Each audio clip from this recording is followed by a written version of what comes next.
warahmatullahi wabarakatuh.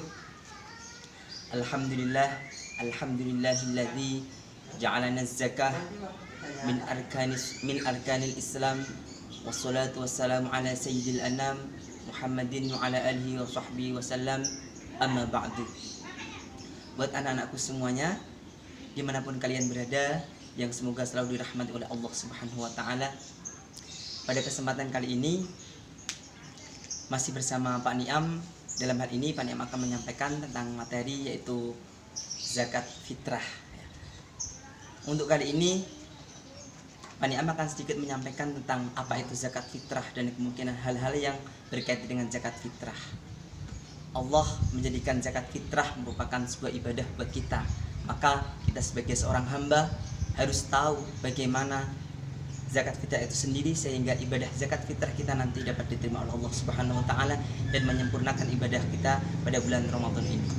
Buat anak-anakku semua yang ada di rumah, untuk kali ini Pak Niam akan menyampaikan tentang apa itu zakat fitrah, ya, mengenai tentang zakat fitrah, kapan disyariatkannya zakat fitrah, kemudian pengertian zakat fitrah, kemudian mengenai tentang ukuran zakat yang dikeluarkan, kemudian siapakah mustahiknya, dasar-dasar dari zakat fitrah sendiri, sehingga kita semua dapat memenuhi persyaratan-persyaratan dari zakat fitrah itu sendiri, sehingga nanti dalam kita menjalankan ibadah zakat fitrah dapat sesuai dengan tatanan syariat dan sesuai alur yang telah diterapkan oleh agama kita. Amin amin ya rabbal alamin. Baik, yuk mari kita perhatikan berikut tentang ulasan tentang zakat fitrah berikut ini. Bab 1 yaitu tentang pengertian zakat fitrah. Jadi sebelum kita masuk ke pembahasan yang lebih dalam lagi mengenai zakat fitrah, pertama kita harus tahu apa itu pengertian zakat fitrah. Pengertian zakat fitrah menurut bahasa, dari segi etimologi atau secara bahasa, zakat fitrah berasal dari bahasa Arab yang tersusun dari dua kata, yakni zakah dan fitrah, yang merupakan kalimat yang disusun menjadi satu atau dalam tarkibnya disebut dengan mudhaf ilaih. Kata zakat sendiri yaitu bermakna suci, berkembang, berkah dan pujian. Sedangkan fitrah adalah bermakna watak atau karakter asli. Adapun pengertian zakat fitrah menurut istilah adalah kewajiban zakat bagi setiap orang dewasa yang mampu mengeluarkan pada malam Idul Fitri atas dirinya dan atas orang yang menjadi tanggungannya untuk mensucikan diri atau mengembalikan diri ke fitrah manusia, yaitu suci. Inilah yang disebut dengan pengertian zakat fitrah baik secara bahasa ataupun secara istilah. Faham ya nak? Bisa dimengerti? Oke.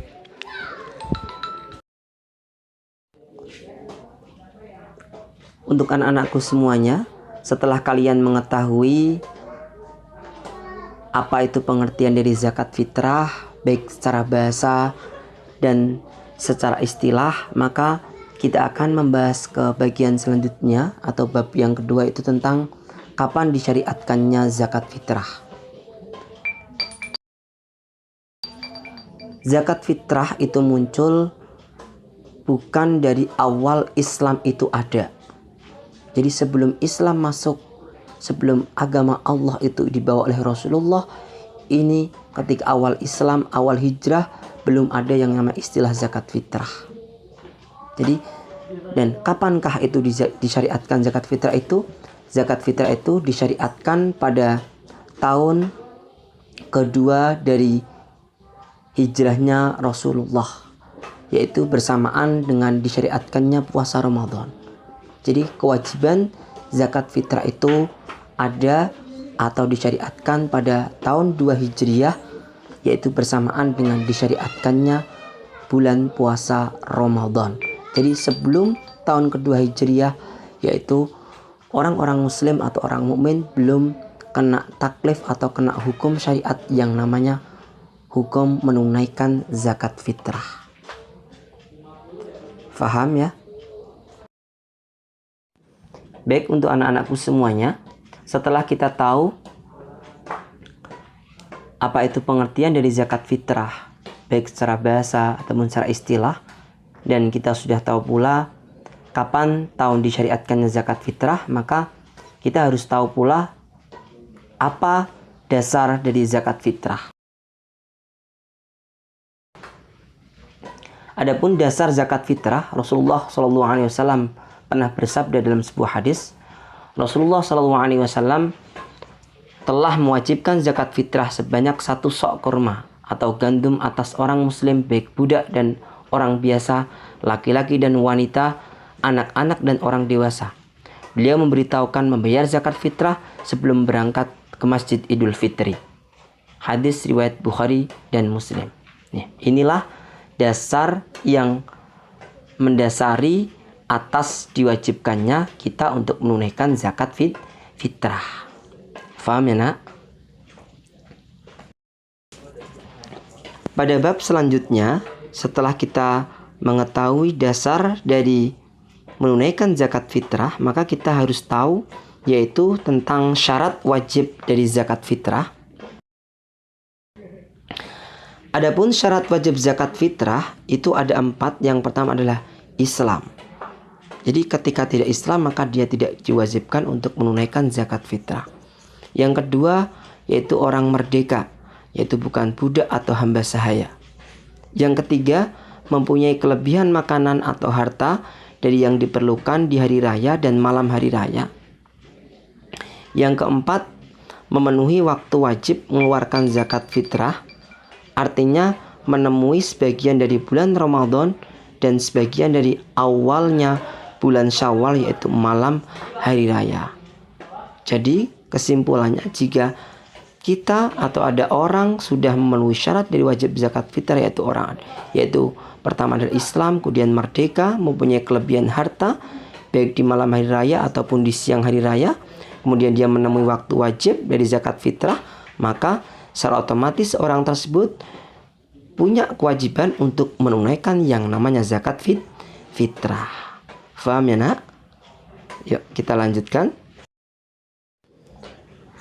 Untuk anak-anakku semuanya, setelah kalian sudah mengetahui syarat wajib zakat fitrah, maka kita juga harus tahu yaitu besaran atau ukuran yang wajib dikeluarkan untuk menunaikan zakat fitrah. Adapun ukuran dalam zakat fitrah yaitu besarnya adalah sesuai dengan hadis Rasulullah, yaitu 1 sok, yaitu atau misal digramkan dalam Indonesia ukuran gram adalah 2176 gram atau 2,2 kg beras atau makanan pokok. Adapun dalam prakteknya dalam ini adalah digenapkan menjadi 2,5 kg karena untuk kehati-hatian. Karena hal ini juga dianggap baik oleh para ulama. Maka dalam hal ini ukuran zakat fitrah yang wajib dikeluarkan per individu seseorang adalah 2,5 kilogram. Kalau diliterkan menjadi 3,5 liter. Paham ya nak? Jadi setiap orang wajib mengeluarkan zakat fitrahnya adalah 2,5 kilogram atau 3,5 liter beras. Paham? Paham. Setelah kita tahu ukuran zakat menggunakan makanan pokok, kita juga harus tahu bagaimana hukum dari zakat fitrah misal diganti dengan uang. Apakah diperbolehkan apa tidak? Seperti yang sudah terjadi dalam masyarakat sekitar kita. Menurut mazhab Hanafi, zakat fitrah dengan menggunakan uang dengan seharga ukuran dari beras tersebut itu diperbolehkan jika dianggap lebih bermanfaat bagi para mustahiknya. Jadi zakat fitrah menggunakan uang menurut mazhab Hanafi adalah diperbolehkan. Makanya bagi masyarakat yang menunaikan zakat fitrahnya dengan menggunakan uang, maka mereka menggunakan mazhabnya Imam Hanafi. Jadi kita boleh saja menunaikan zakat fitrah menggunakan uang, dikarenakan uang itu juga bisa bermanfaat buat orang yang menerima zakat. Faham ya nak?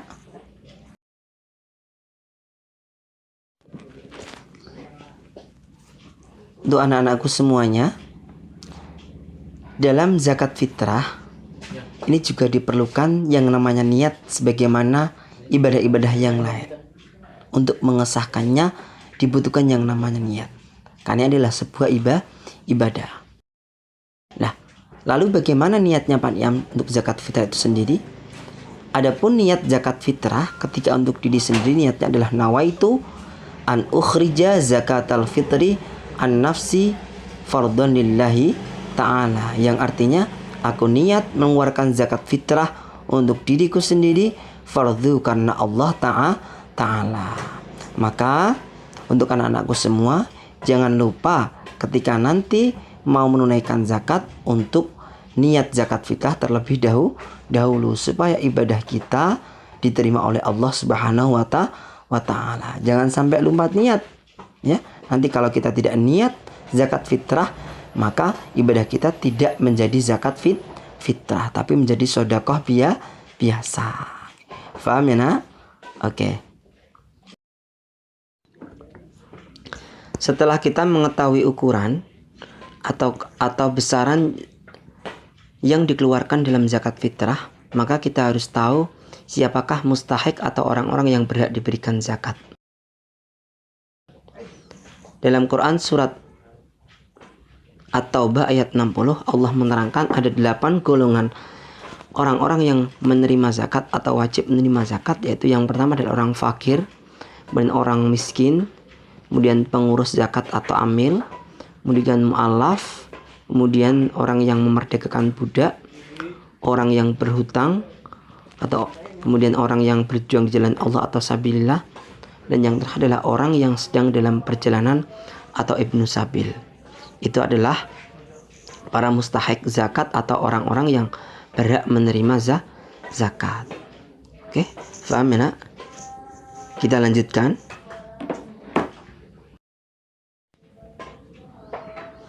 Seperti halnya ibadah-ibadah yang lain, zakat fitrah juga mempunyai batas waktu yang telah ditetapkan oleh syariat. Jadi setelah kita tahu ukuran zakat fitrah yang dikeluarkan, kemudian mustahik zakat, kemudian syarat dari zakat, maka kita juga harus tahu kapan waktu yang pas, waktu yang sesuai untuk mengeluarkan zakat. Adapun untuk waktu yang sesuai atau waktu untuk batas pembayaran zakat fitrah adalah sejak awal puasa Ramadan hingga sebelum sholat Idul Fitri. Sebagaimana sabda Rasulullah yang artinya barang siapa yang mengeluarkan zakat fitrah sebelum sholat Idul Fitri maka zakatnya sah, dan barang siapa yang mengeluarkan zakatnya setelah sholat maka dianggap sedekah sunnah. Hadis riwayat Ibnu Majah. Ya, jadi waktu mengeluarkan zakat fitrah adalah sejak awal Ramadan sampai di hendak menunaikan sholat Idul Fitri. Faham ya nak? Anak-anakku semua yang ada di rumah, bagaimana dengan materi tadi? Semoga apa yang Pak Niam sampaikan pada kesempatan kali ini dapat kalian terima semuanya, dapat kalian pahami, dan semoga bermanfaat buat kalian semuanya, dan semoga apa yang kita laksanakan hari ini mendapatkan ridho dari Allah Subhanahu wa Ta'ala, dan semoga harapannya kita semua dapat menjalankan ibadah puasa dengan sempurna, dapat menjalankan ibadah zakat fitrah dengan baik pula yang sesuai dengan tatanan syariat, sehingga ibadah kita dalam bulan Ramadan ini dapat menjadi ibadah yang sempurna, dan harapannya kita keluar dari puasa ini mendapatkan gelar al-muttaqin, dan semoga ibadah zakat fitrah kita menjadi penyempurna buat kita di hadapan Allah Subhanahu wa Ta'ala. Amin amin ya rabbal alamin. Baik, mungkin hanya ini dapat Pak Niam sampaikan. Semoga apa yang Pak Niam sampaikan kepada kalian semua menjadi ilmu yang bermanfaat barokah fid dunya wal akhirah, dan semoga apa yang kita laksanakan hari ini pula mendapatkan ridho dari Allah Subhanahu wa Ta'ala. Amin amin ya rabbal alamin. Baik, balaghakum minkum, dari Pak Nam cukup sekian. Wassalamualaikum warahmatullahi wabarakatuh. الله أكبر الله أكبر الله أكبر لا إله إلا الله والله أكبر الله